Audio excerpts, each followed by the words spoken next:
Hello, knowledge seekers. In this episode of 20-Minute Books, we delve into The Quick Fix, a probing critique of modern behavioral psychology by journalist Jesse Singal. Published in 2021, this intriguing narrative explores the allure of pop psychology and the bold claims of TED Talks that champion the power of positive thinking and the profound impact of implicit bias. Yet, Singal uncovers that these compelling narratives may lack substantial evidence, reminding us of the complexity and nuance that truly govern human behavior. Author Jesse Singal, known for his incisive commentary in New York Magazine, The New York Times, and The Atlantic, brings his expertise to his first book with a critical eye, fostering a healthy skepticism of oversimplified psychological solutions. Moreover, as the co-host of the acclaimed podcast Blocked and Reported, he is no stranger to dissecting the complexities of internet culture controversies. The Quick Fix is a must-read for those skeptical of modern psychology's easy answers. Individuals passionate about societal issues and the intricacies of human behavior, or any curious mind that has ever been inspired or puzzled by a TED Talk. Join us as we uncover the depth beyond the surface of psychology's most viral ideas.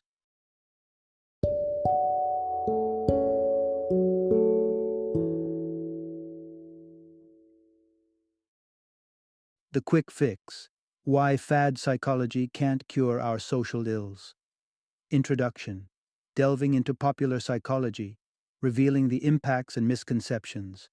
As listeners who are constantly searching for answers to better ourselves and the world around us, popular psychology has become a beacon of hope. It offers us simple solutions and powerful insights, or so it seems. But how often do we pause to consider the validity of these popular concepts that we eagerly adopt into our lives? The author takes a deep dive into the vibrant world of modern psychology, challenging the very foundation of widely accepted ideas that claim to solve complex societal issues like crime and inequality. With a critical eye, he dissects the root problems of psychological research that, once released into popular culture, become less about accuracy and more about virality. These concepts take on a life of their own, transforming into TED Talk staples or quick fixes that we all know and love. Yet, beneath their shiny surface lies a truth we must confront. Not all that glitters is gold in the realm of pop psychology. As we explore the critique laid before us, it becomes evident that embracing these pop psych solutions is not without consequence. They hold the power to mislead and potentially to cause damage under the guise of enlightenment. In this exploration, we will unveil the misunderstood dynamics that have influenced the trends in violent crime across the United States, reasons to rethink how much weight we give to our subconscious biases, and the startling revelation that adopting a power pose may not actually imbue us with the confidence we seek. Join us as we journey through the enticing yet deceptive landscape of popular psychology, where we strive to separate fact from fiction and to understand the true impact of these concepts on our lives and society. Part 1: When Psychology's Mistakes Shape Society. Picture America in the 1990s. Headlines brimming with stories of juvenile delinquency as children alarmingly dipped their hands into violent crime. The public was horrified, experts weighed in, and the forecast was dire. Youth crime was not only a current blight but was set to worsen. Enter John DiIulio, a political scientist from Princeton, whose term super predators set the stage for how we perceived young, violent criminals. These individuals, according to DiIulio, were remorseless, lacking moral guidance, and were products of what he termed as moral poverty, upbringing bristling with abuse and dysfunction. The super predator theory suggested a grim choice: rehabilitate them young, or resort to incarceration. This concept caught on like wildfire, dominating public discourse and influencing policies. However, a critical flaw lay at the heart of this theory. It was fundamentally incorrect. Here's the key message: Flawed psychology can do real damage. Upon scrutiny, the super predator theory crumbled, revealing other factors, such as easier gun access and the crack cocaine epidemic, as the actual drivers behind the spike in youth violence. The anticipated crime wave predicted by DiIulio did not come to pass. Instead, youth crime began to decline in the early 90s. Yet, despite its poor foundation, the super predator label stuck, primarily because it resonated with media narratives and was propagated by an authority figure. The lack of a precise definition for super predator did not deter its acceptance. It was a compelling, scary story, a label easily slapped on complex social phenomena. Other experts remained silent or passive, allowing the super predator myth to proliferate unchallenged. Its influence was so profound that many American states altered juvenile sentencing laws, facilitating the prosecution of young offenders as adults. This had devastating ramifications. Moreover, while DiIulio's theory was not intentionally racial, it became implicitly so. The portrayal of superpredators often aligned with black youth, unintentionally magnifying existing racial prejudices. With the increase of what was perceived as black crime, tied up with moral poverty, racial tensions heightened, fear grew, and stereotypes became more entrenched. This case highlights the destructive potential latent in psychological theories when they gain ground without adequate substantiation. It demonstrates how a singular, misguided notion, once popularized, can mold policy, sway public opinion, and aggravate social divides, illustrating the importance of scrutinizing psychological concepts before they ripple through the fabric of society. Part 2. Examining the foundations of viral psychology trends. In an era where TED Talks serve as the pulpit for modern wisdom, we often come across compelling ideas that promise to transform our lives with just a few simple tweaks. Amy Cuddy's 2012 TED Talk is a perfect illustration of this phenomenon. She claimed, bolstered by her study, that adopting certain power poses could profoundly affect a person's confidence levels and hormonal balance. The prospect was tantalizing. Stand like a superhero, and you might just begin to feel like one. But let's dissect the scientific validity of these claims. Here's the essential takeaway. Some popular psychology studies do not stand up to scientific scrutiny. When other researchers attempted to replicate Cuddy's findings on a larger scale, their outcomes starkly contrasted the original results. There was no evidence to support that power posing could manifestly affect behavior or bring about hormonal changes. In a candid turn of events, Dana Carney, a collaborator on the initial study, distanced herself from the concept in 2016, disowning the power pose's purported effects. Carney highlighted the probability that the original research employed p-hacking, a statistical manipulation prone to false positive results. The foundations of the power pose, it seems, might have been built on statistical sand, not the bedrock of empirical evidence.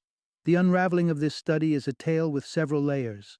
It reveals the pressing need for more stringent research practices in psychology, to ensure that studies can consciously counteract biases and avoid data manipulation.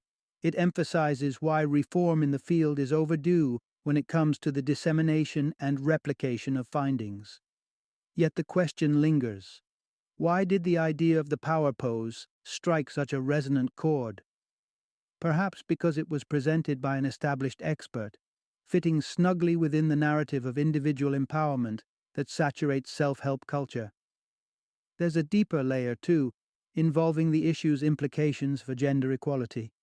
Cuddy's suggestion carried extra weight because it proposed a simple tool for women navigating male-dominated academic or professional landscapes to assert themselves. Herein lies the allure. The power pose spoke of personal agency. Instead of tackling the gargantuan task of systemic change, it offered a shortcut: change your stance, change your life. The sobering revelation from the power pose phenomenon is that psychology, too, is not immune to the lure of the quick fix. Yet, as we've seen, quick fixes are hardly a substitute for thorough, reliable science and the slow, complex work of systemic reform. Part 3. Navigating the perils of one-size-fits-all psychological practices. Imagine the United States Army in 2007, confronting a tidal wave of mental health issues among its soldiers, particularly the looming shadow of post-traumatic stress disorder, PTSD. This condition, as harrowing as it is prevalent, demanded a decisive response. Martin Seligman, noted for his work in positive psychology, stepped in to assist, resulting in the creation of the Comprehensive Soldier Fitness (CSF) program. The objective was clear: equip soldiers with mental resilience and optimism, creating a psychological armor against the rigors of service. The program rolled out ambitively and became an ingrained part of the military regimen, claiming a sizable chunk of the budget. Here's the crux of the matter. When organizations adopt ineffective psychological programs, more effective techniques get ignored. Alas, the promise of positive psychology as an antidote for PTSD hasn't borne fruit in this context. Rooted in a framework intended to ward off teenage depression, the leap to healing battle-scarred veterans seemed a stretch too far. It's a stark reminder that psychological interventions cannot be universally applied without considering the specific challenges and needs of the target group. Subsequent assessments, including a 2014 report from the Institute of Medicine, cast doubts on the CSF program's efficacy in managing PTSD. Why?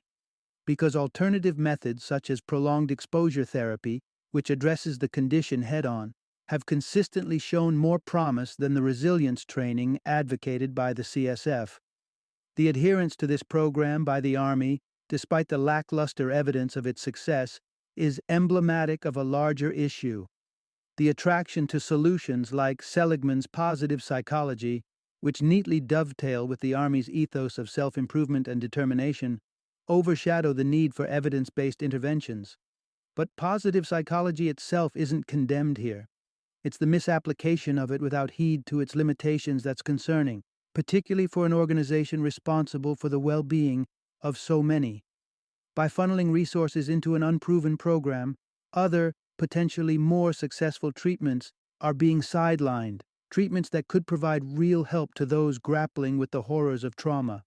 This case illustrates the pitfalls of oversimplified psychological solutions when faced with multifaceted issues.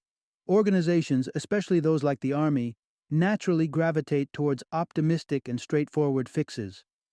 But when confronting multifaceted challenges such as PTSD, reality proves far more complex. The lesson is clear. In the realm of psychology, especially where it intersects with human suffering, one must be wary of seemingly golden panaceas that, in truth, glitter with fool's gold. Part 4. The fallacy of crediting success to single traits. In the quest to unravel the enigma of success, psychologists have long sought the golden trait that separates achievers from the rest. Angela Duckworth stirred the conversation with her emphasis on a singular attribute: grit. In her research, showcased in a 2013 TED Talk and a bestseller, Duckworth champions this mix of perseverance and passion as the cornerstone of success. According to her, grit is measurable, teachable, and the ultimate forecaster of triumph, especially in academics. Duckworth's theory of grit soared in popularity and began to shape our understanding of success. However, subsequent studies suggest that the grit theory might not be as robust as it initially appeared. The key takeaway here is we often overrate the importance of individual behavior and characteristics. The allure of grit is understandable. It echoes the cherished narrative that with enough tenacity, anyone can climb the ladder of success. It upholds the American ethos that character is the bedrock of achievement and something that, ideally, should be cultivated from as early an age as possible. But here lies the twist. By the time children enter kindergarten, the dice have been heavily rolled by external factors such as their home environment and access to proper nutrition. Expecting schools to significantly reform a child's grit is as unreasonable as it is aspirational. Moreover, the notion of grit as the magic predictor of success doesn't sit well with the evidence. Take Duckworth's example of Cody, a young man from challenging circumstances who made it to MIT. Cody's story is presented as a testament to grit, but a deeper look reveals the integral role of a compassionate teacher who offered tangible support and encouragement. It raises the question, was it truly Cody's grit at play, or was the influential presence of a caring mentor a more decisive factor? Success is a canvas painted by a myriad of strokes, not just the color of grit. To suggest that young people from disadvantaged backgrounds simply need more grit glosses over the systemic injustices and barriers they face. Rather than focusing solely on the individual, there is a broader conversation to be had about shaping a society that doesn't stack the deck so unfairly in the first place. The story of success is complex, with individual traits like grit playing only one role among countless others in the grand narrative. Part 5. The overemphasis on subconscious prejudice may distract from the bigger picture. In a society grappling with the specter of racism, a common refrain is the call to introspect on our subconscious prejudices. Through tools like the Implicit Association Test, IAT, promoted by no less than Harvard University, individuals and organizations alike can purportedly gauge their racial biases by simply partaking in an online reaction time assessment. Companies like Google and Starbucks have embraced the IAT, integrating it into their diversity training initiatives. The draw seems clear: uncover the hidden biases of the mind, confront them, and pave the way for a more equitable society. But as inviting as this solution might seem, its scientific grounding is shaky. The main message here is implicit racial bias is not as significant as you've been led to believe. Even the architects of the IAT acknowledge its shortcomings, notably its inconsistency and inability to predict someone's actions beyond the test environment. Why, then, does the notion of implicit bias command such attention? As we confront racial disparity, there's a danger in fixating on the undercurrents of our subconscious. The problem of racism runs far deeper, with explicit and deliberate discrimination casting a more definitive shadow over society. To truly address racial inequality, shouldn't the focus return to overt biases and systemic obstructions, rather than the murkier waters of the mind? Consider the Chicago Police Department's overt racism, where officers' derogatory language toward black individuals revealed a blatant disregard for decency. Such examples of prejudice need no intricate test algorithm to be laid bare. Stanford's Rob Willer concurs that implicit bias does exist, yet emphasizes that structural inequities, like the racial wealth divide or unequal educational opportunities, carry more weight in the equation of racial injustice in the United States. So while self-reflection on one's subconscious attitudes is not inherently detrimental, it alone is far from a panacea for societal woes. The infatuation with implicit bias is indicative of a broader pattern in psychology, a penchant for quick fixes that address the symptoms, not the underlying maladies of societal angst. Society's repeated fallacy is our penchant to be swayed by seductive yet half-baked psychological ideas, zealously applying them and often overlooking the contextual realities in the process. As we turn to the next segment, we will delve deeper into the challenges that modern psychology faces, exploring the chasm between its well-intentioned theories and the complexities of real-world application, while considering potential pathways to a more grounded and comprehensive psychological practice. Part 6. Strengthening Psychological Science Through Replication. In the race to reach the pinnacle of academic success, psychologists are acutely aware that publishing impactful findings is the golden ticket. Results that boast statistical significance, and even better, a narrative fit for media sensation, are especially coveted. But how does one consistently hit the mark of producing significant findings? Within the field, the practice of hidden flexibility is one way researchers arrive at this. By sifting through data with an exhaustive array of tests, they often stumble upon results that appear noteworthy, which can then be presented as the cornerstone of their studies. Another method is known as harking, short for hypothesizing after the results are known. This involves reframing the initial hypothesis if it doesn't yield the expected outcome, essentially retrofitting the theory to match the findings. However, for researchers committed to the integrity of their work, or those aiming to corroborate or contest others' studies, replication stands as the keystone of verification. The key point here is psychologists should use replication to test the validity of a study. Replication entails repeating an experiment with new participants to validate the original findings. This process came under the spotlight with the scrutiny of Amy Cuddy's power pose research, where subsequent replication efforts failed to replicate the results. A similar fate met the concept of social priming, which claims that subtle exposure to stimuli can nudge behavior. John Bargh's 1996 study, which involved terms associated with old age affecting participants' walking speed, lost credibility when replication attempts did not produce the same results. The psychology community is increasingly vocal about the importance of replication and the skepticism toward practices that could undermine the field's scientific standards. Alternative approaches, such as pre-registration of research plans and hypotheses, are gaining traction. This process, akin to placing a scientific wager, helps curb the temptation to manipulate data or switch theories midstream. There are signs of a new dawn, with what Brian Nosek, a psychologist at the forefront of research practice reform, calls a credibility revolution. This shift promises to enhance the robustness of psychological science, steering it towards a more reliable and verifiable future. Part 7. Nudging toward better choices. The limits of influential psychology. It's reassuring to know that not all concepts within psychology are controversial or unfounded. Indeed, some ideas have weathered scientific scrutiny with flair, like the concept of nudging, a favorite of former President Barack Obama and many others within policy circles. Nudging involves subtly guiding people's choices by altering their environment or the way options are laid out for them without eliminating freedom of choice. The key message here is, even when a psychology concept is valid, it's important not to exaggerate its usefulness.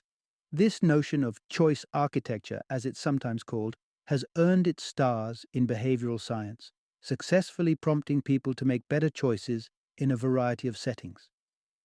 Displaying fruit at the front of a store or sending reminders for appointments are classic examples of nudges that have proven effective. However, nudging's true potency is not without limits. Predicting human behavior is akin to forecasting the weather. There's a degree of guesswork involved. While many nudges have yielded positive results, unpredictable outcomes remain a reality.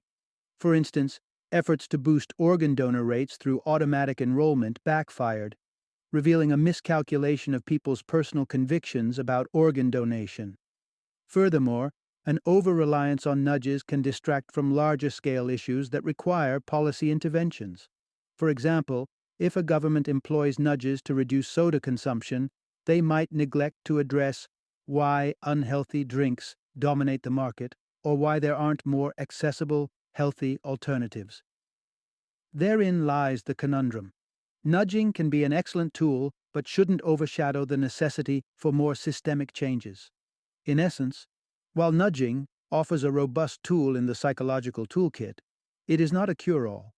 Understanding its scope, along with acknowledging its limitations, helps to maintain a balanced view of its role in policy and public health efforts. Psychology can indeed make meaningful contributions to society, but only with a clear-eyed recognition of where its strengths lie and where its influence ends. Part 8. Embracing the intricacies of human psychology and societal issues. In the unsettling early days of the COVID-19 crisis, a commendable act of restraint came from within the field of psychology. Hans Eiserman and his team of researchers openly published a paper that took a stance against psychologists offering hasty insights during the pandemic. They recognized the potential pitfalls and limitations of their field, especially when it came to impacting policy during a global emergency, choosing caution over conjecture. This moment of reflection could serve as a model for the broader psychological community. It illustrates the importance of scientists being mindful of their influence on societal perceptions and the repercussions of oversimplified solutions. Here's the essence. Society needs to acknowledge the complexity of human behavior and stop searching for quick fixes. The allure of a simple, satisfying narrative is undeniably strong. Our brains gravitate towards clear-cut explanations and neat solutions, all underpinned by an eagerness to make sense of our chaotic world. The thought of abolishing ingrained issues like racism through the revelation and rectification of implicit biases is seductive. It has the makings of a perfect story. Psychologists, swayed by the same desire for clarity and impact, often cling to these narratives. The rewards of sticking to a compelling story are plenty: media attention, increased funding, and the glittering stage of public speaking engagements. But the challenge of stepping back from the limelight to admit errors or reevaluate theories is significant. As society continues to navigate the complexities of human conduct and social dilemmas, psychology must strive for a cultural shift, one that champions comprehensive understanding over simplistic fixes. An appreciation for the multifaceted nature of human problems is crucial, as they call for equally intricate solutions that go beyond the enticing yet elusive concept of the quick fix. In this acknowledgement, we foster a space for genuine psychological progress and, ultimately, more thoughtful approaches to the systemic issues that shape our world. Final summary.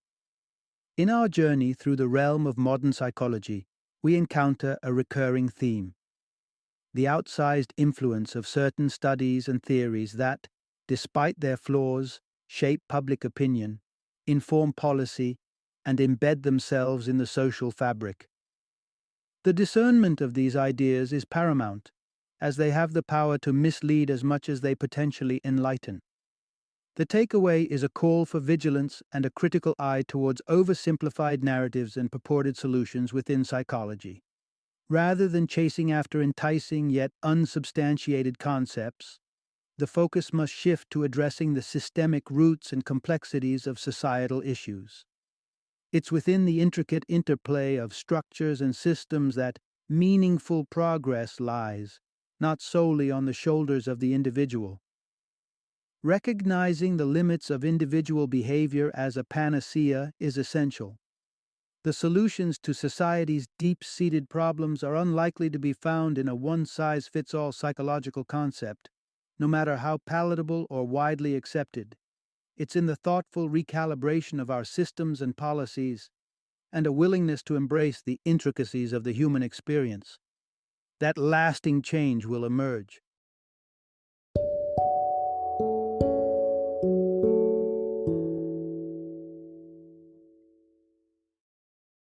Thank you for joining me today on this journey of learning and discovery as we explored the insights of another thought-provoking book in our growing library of knowledge. If you've enjoyed our time together, please take a moment to follow our podcast, give us a 5-star rating, and share 20-minute books with other knowledge seekers. Your support truly means a lot. Don't forget to join me again in the next episode, where we will delve into another enriching book. Until then, happy reading and happy listening.